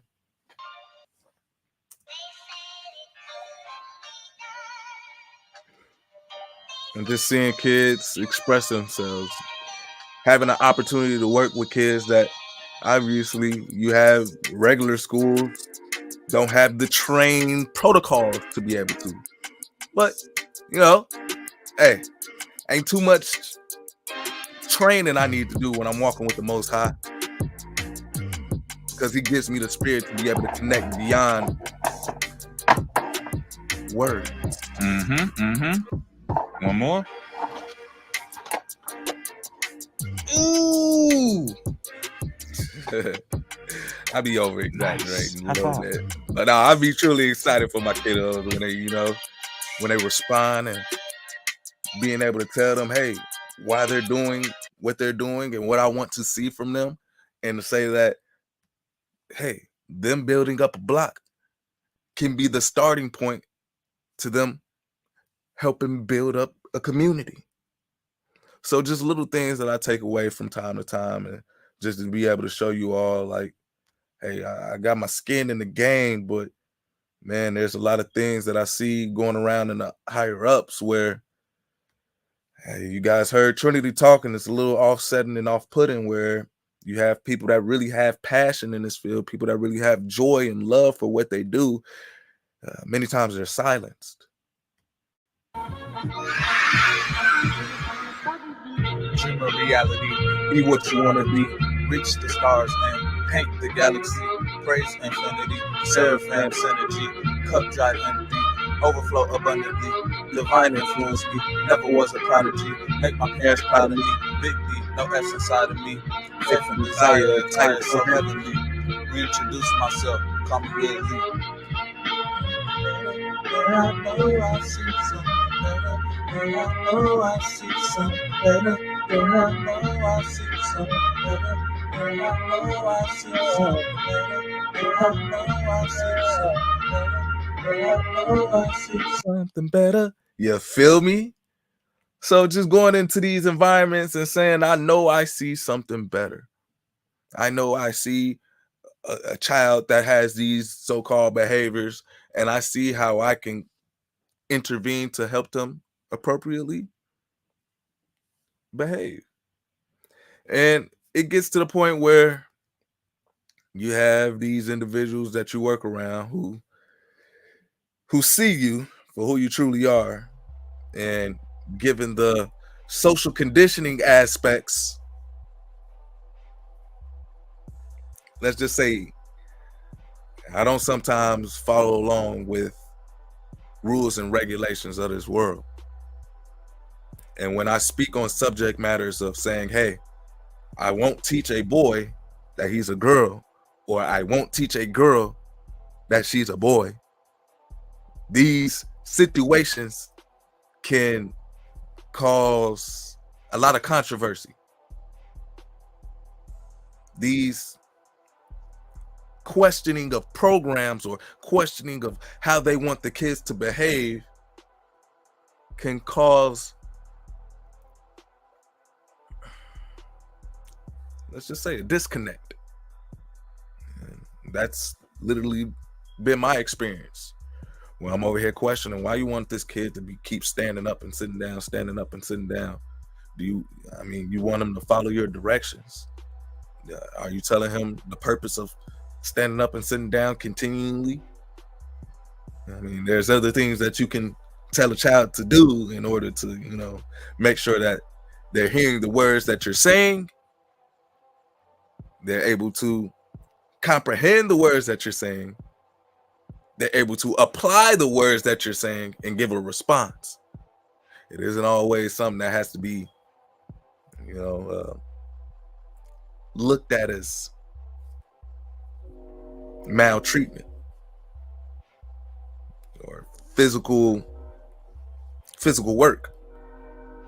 But to each their own, man.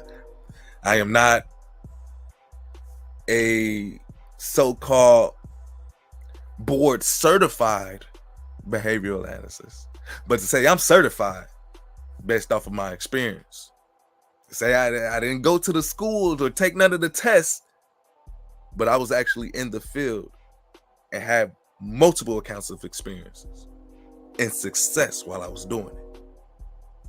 And it gets to the point where people, obviously, they see what I do, and you have some that want to work with me, and you have some that obviously they have a different purpose in mind.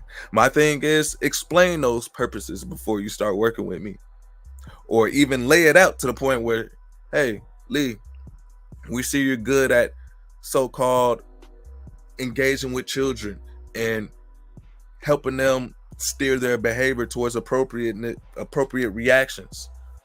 Well, what we're trying to do over here is make sure that we have an all-inclusive society. And what we're trying to do is, you know, we don't want judgment based upon these so-called gender roles and whatnot. I would look at them and say, okay, I hear what you're saying. And obviously, I'm not the type of person for you, because I don't teach that. There are roles, there are structures, there are implementations in this life that I see from my experience that cultivate a healthy environment.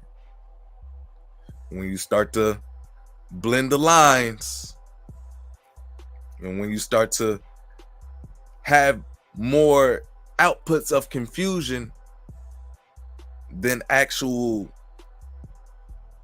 understanding, do you think that's going to create a healthy environment? When you have kids that are just doing things and they don't even know why they're doing them, they're just doing them. Nobody explained to it why they're doing it. They just doing it because it feels good, or they're just doing it because, hey, it takes 28 days to adopt a behavior. Guess what your behavior comes? Your character. So, what characters are we trying to build out here in these day and age, as we are looking at these many different facets and forms of teaching? And one of them that has been on the rise lately has been ABA, Applied Behavioral Analysis. My goal is to one day speak to these people who have this scientific method down pat, and they're spreading this information. My goal is to have a conversation with them to comprehend their purpose, their full scope of purpose, to say, is this something that I want my children, the community of people that I'm around, involved with?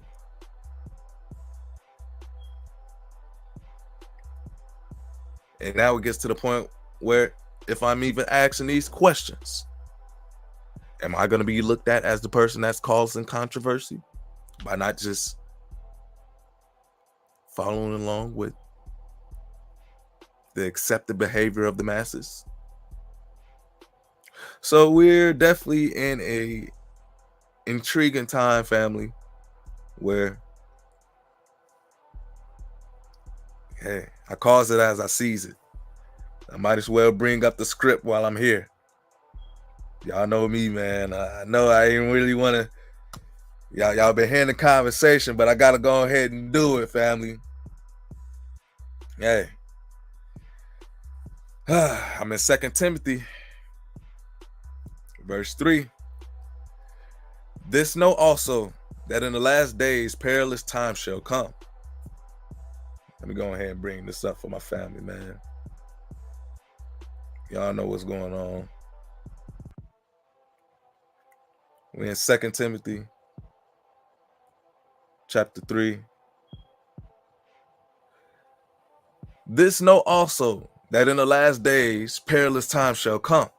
For men shall be lovers of their own selves, covetous, boasters, proud, blasphemers, disobedient to parents, unthankful, unholy, without natural affection, truce breakers, false accusers, incontinent, fierce, despisers of those that are good, traitors, heady, high-minded, lovers of pleasures more than lovers of God, having a form of godliness but denying the power thereof. From such turn away. For of this sort are they which creep into houses and lead captive silly women laden with sins, led away with diverse lusts, ever learning and never able to come to the knowledge of truth. You got these kids learning so much, but are they able to come to the knowledge of what is true, what truth is?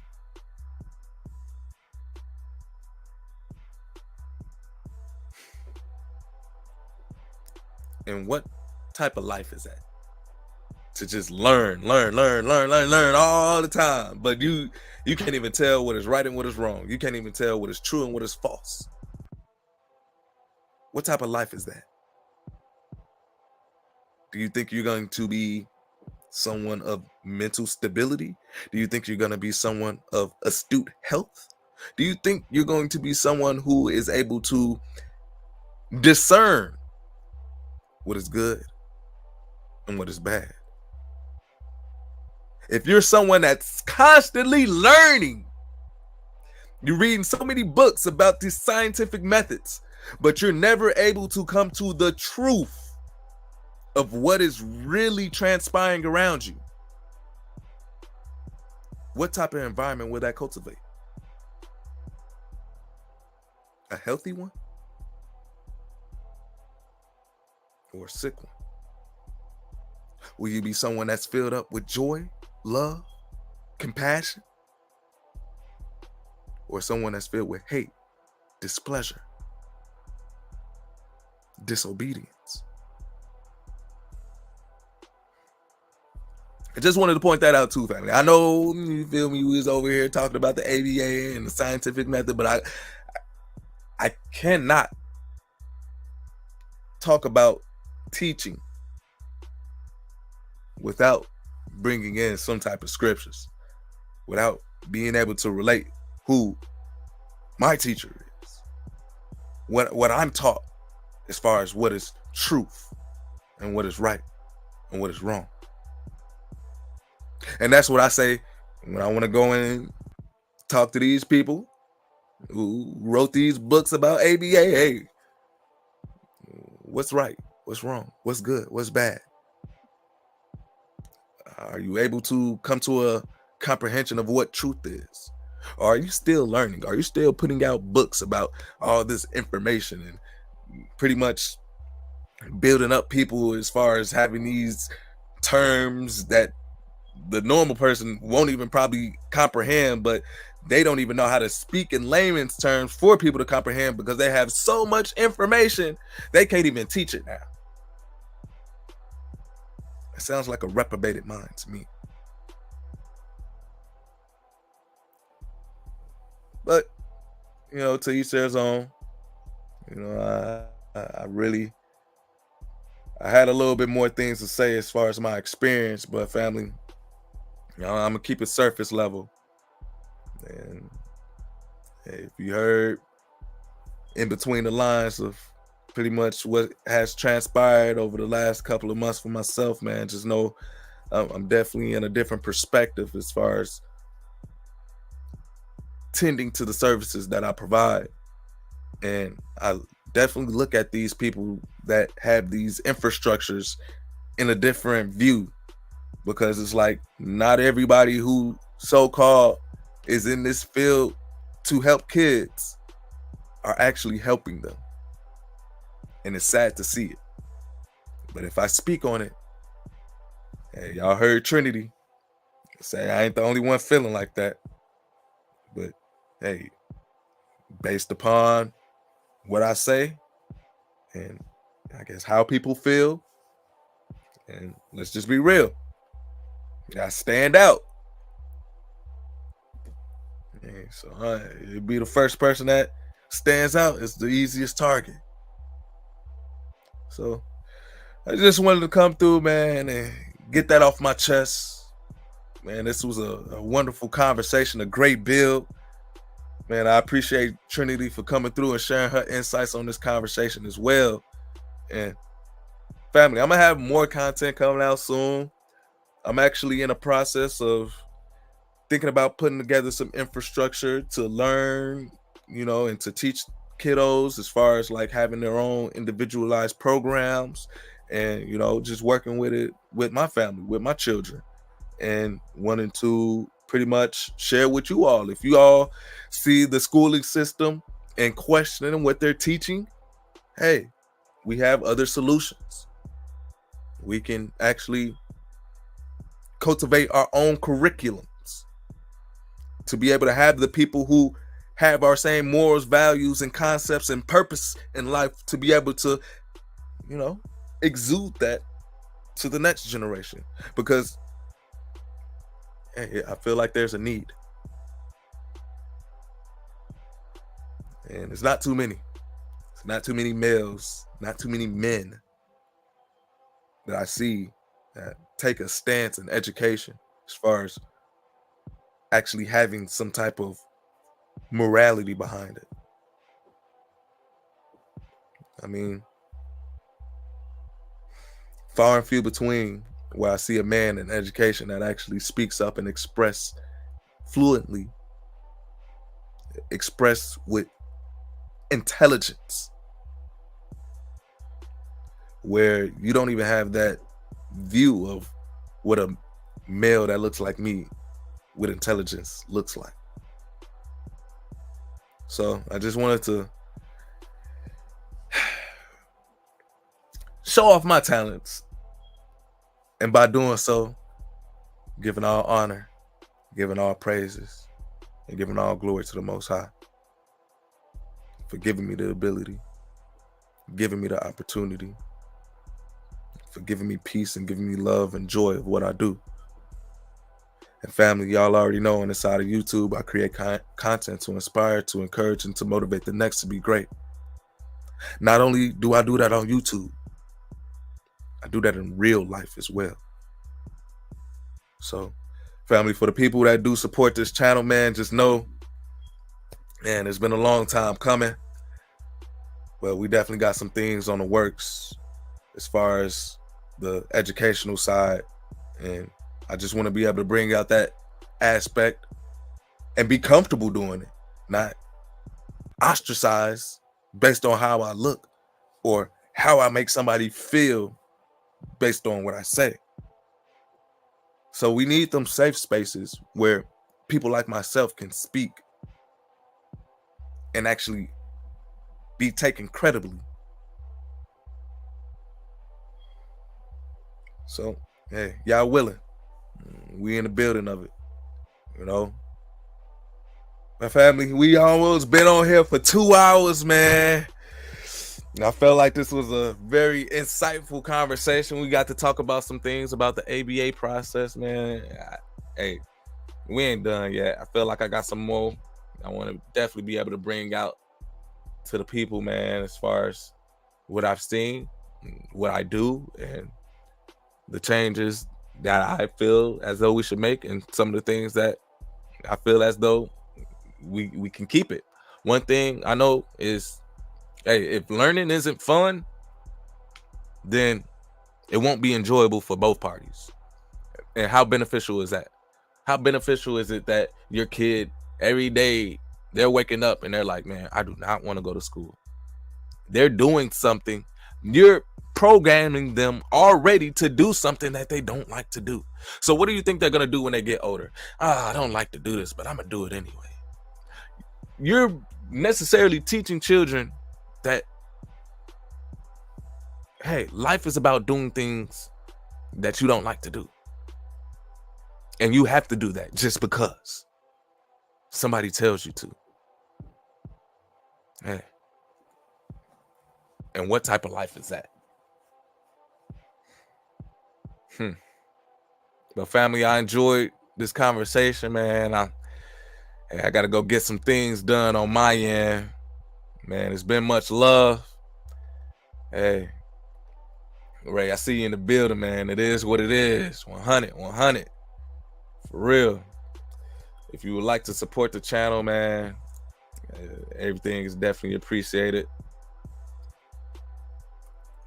Go ahead and hit that like button. Go ahead and hit that share button. Also, you can support the channel by, hey, just donating. Hey, make sure that we have a platform that, you know, can be sustainable. So, hey, when I'm doing this, family, just know when I'm speaking up on these subject matters, hey, it can be detrimental to my employment. So the support I do get is definitely appreciated. You know, I do this out of love, and I do this just to make sure that people are aware We need to make sure that we are all we're all together as far as what we're teaching the next generation. And for people to sit at the top and not know what is right and what is wrong, what is good and what is bad, what do you think they're going to implement as far as the teaching environment for these children and the next generations to come? But I'm here to say, family, hey, I ain't going to be silent. I'm going to speak up. You know, I'm still growing. Hey, I feel as though some of the greatest teachers, man, they have a love for learning. And I consider myself as someone who loves to learn. So, family, hey, as I continue to grow, man, I appreciate y'all for giving me the encouragement and the motivation and keeping me inspired and say, hey, I try to reflect that back. For real. Hey, appreciate you, Steve Bless, talking about you on your purpose, Divine. I see you. Hey, somebody got to say it. And the people that sit around and literally turn a blind eye and deaf ears and have a mute mouth, are those people do you want around your children? I'm just saying. Well, family, I feel like the perfect vibe for this is, man, I'm gonna go ahead and vibe with y'all on the way out, man. I just wanna feel love, man. I just want to spread the joy that I have and be able to tell the next generation, hey, faith that anything is possible, desire to be extraordinary, dreams do come true. You feel me? But let's get it, family. I just want to go ahead and vibe with y'all on the way out. Let's go.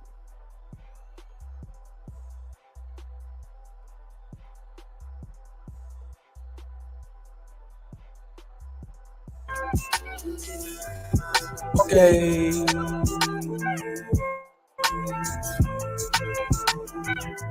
It's just different. Body searching and seeking. I'm a man on a mission. Creating and praising, thanking y'all for the intuition. My purpose to lead a nation through prayer and supplication, inspiring occupation, ministering inquisition. I just want to live right. I just want to be free. I just want to feel love. I just want to live right. I just want to be free. I just want to feel love. I just want to live right. I just want to be free. I just want to feel love. I just want to live right. I just want to be free. I just want to feel love. It's just different when we speak up for what we believe. They call us misfit. They say that communication is key, but they don't listen. The propaganda negating the fact that slander, a deceiving extravaganza. Now can I be real with you in this stanza? When questioning life, where is all the answers? When friends turn to foes and yes turn to no's, let the story unfold. Only I know. I just wanna live right. I just wanna be free. I just wanna feel love. I just wanna live right. I just wanna be free. I just wanna feel love. I just wanna live right. I just wanna be free. I just wanna feel love. I just wanna live right. I just wanna be free. I just wanna feel love. It's just different. Walking up the straight and narrow, evading the devil's arrows, like Moses escaping Pharaoh, meditating in the meadows. I hit an echo. I feel safe in the shirt. Conversations from a get-go. It was planned from the get-go. Grace and mercy won't let go. Can't ask me out, tic-tac-toe. Switching it up with the flow. And miraculously and anonymously appeared in front of me. Astonishing, annotating illustration. Articulate what I see. When I open up my eyes and I see the sunrise, it just make me realize y'all been grinding for me. I send my praises to the sky, lift my hands up high. Hallelujah, glory to Yah. Hallelujah, glory to Yah. Be free. Hallelujah, glory to Yah. Hallelujah, glory to Yah. Be free. Hallelujah, glory to Yah. It's just different. Listen, I keep it simple. You're so that they try to swindle. Don't let them get to your mental. Conscious and consequential. Considering the potential. Believing is inessential. Manifesting evidential. Faith is the substance what we hope for. Evidence of the unseen. Enlighten me of what it means. Spiritually, our vision and exposition. Fruition. No following world traditions. Too many are contradictions. Petition for prohibition. I just want to live right. I just want to be free. I just want to feel love. I just want to live right. I just want to be free. I just want to feel love. I just want to live right. I just want to be free. I just want to feel love. I just want to live right. I just want to be free. I just want to feel love. I just want to. This is different, so divine. Keep in mind, stay aligned, don't confine. Be the light that will shine over time. Be the sight for the blind. Be the voice for the mind. Have an ear to always hear. Persevere with faith, no fear. Your dreams appear. Reality is what you make it. Keep striving, don't let them take it. We building up a great nation, cementing the true foundation. The reason behind creation, God's will be done. Revelations, I'm seeking the great salvation. I just want to live right. I just want to be free. I just want to feel love. I just want to live right. I just want to be free. I just want to feel love. I just want to live right. I just want to be free. I just want to feel love. I just want to. You know?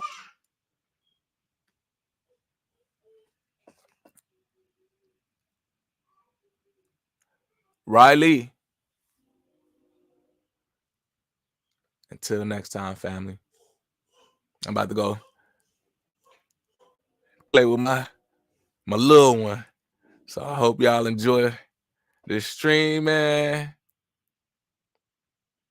And hope that someone was inspired and encouraged and motivated to continue to be the greatest version of yourself. Peace.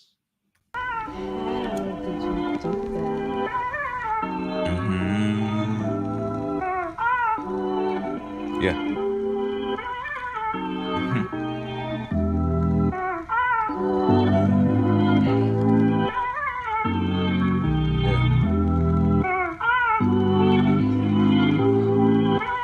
Yeah, they got it bumping. Why by the lie when the truth is free? Illusions creating distorted reality, manifesting heart's desires, faith that anything is possible, probable. With God, I'm unstoppable. Can't deny denial. Life flowing through. Living is a test of subscription, a lifetime trial. Only faith, no fanatics. Pay attention to the antics. Peace over power, panic. Design planned in fashion.